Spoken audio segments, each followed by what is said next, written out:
विधानसभा का चुनाव होता है तो प्रतिशत क्या रहता है? 70 से 75%। और लोकसभा का चुनाव होता है तो मतदान का प्रतिशत क्या रहता है? 50 से 60%। अगर एक साथ चुनाव होंगे, समय काल परिस्थितियों के अनुसार संविधान में संशोधन होते रहे और अब तक 128 बार संशोधन हुए। और उस 128 बार कुल 9 बार संशोधन हुए हैं नरेंद्र मोदी। और अभी जो बड़े हमारे घोषणा पत्र में विषय था समान नागरिक संहिता, एक देश एक चुनाव, इसके लिए 2/3 बहुमत चाहिए। इसलिए बड़ा नारा भारतीय जनता पार्टी या एनडीए ने दिया था, ये मैं आपको अवगत कराना चाहता हूं। अब इसके लिए नीचे से तैयारी शुरू हुई। रामनाथ कोविंद जी की अध्यक्षता में एक कमेटी का गठन हुआ। उस कमेटी के पास लगभग 21,000 लोगों ने अपना पक्ष प्रस्तुत किया और 21,000 लोगों ने जो अपना पक्ष प्रस्तुत किया उसमें 85% लोगों ने एक देश में एक चुनाव कराने के समर्थन में बात कही। 47 राजनीतिक दल के लोग अपना पक्ष रखने गए और 47 राजनीतिक दल में 32 राजनीतिक दल के लोगों ने एक साथ चुनाव कराने के पक्ष में बात कही। कुछ लोगों ने कहा भाई हमारे यहां पूरा देश शिक्षित नहीं है, एक साथ चुनाव कराने से मतदाता भ्रमित हो सकता है। हमारे देश का मतदाता बहुत समझदार है और उसकी समझदारी खाली इसी से प्रकट हो जाती है कि बहुत से प्रांतों में लोकसभा विधानसभा के चुनाव एक साथ होते हैं। भाई आंध्र प्रदेश में एक साथ चुनाव होता है लोकसभा विधानसभा का, उड़ीसा में एक साथ चुनाव होता है लोकसभा विधानसभा का।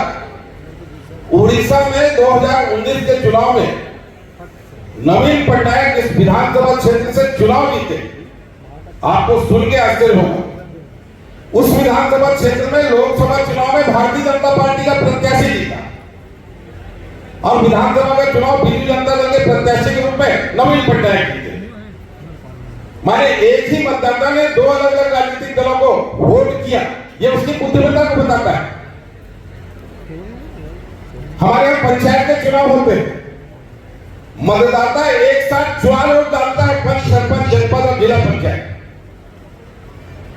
और 99% मत वैध होते हैं और उससे भी नीचे चले जाए जाते हैं जिसको उसको देना है। और उसमें 92 और 95% मतदान वैध होता है, सही होता है। देश के विकास के लिए, देश के हित में मतदान करें।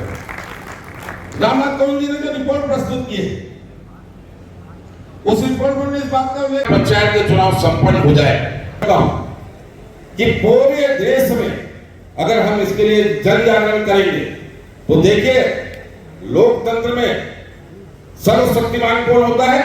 जनता होती है।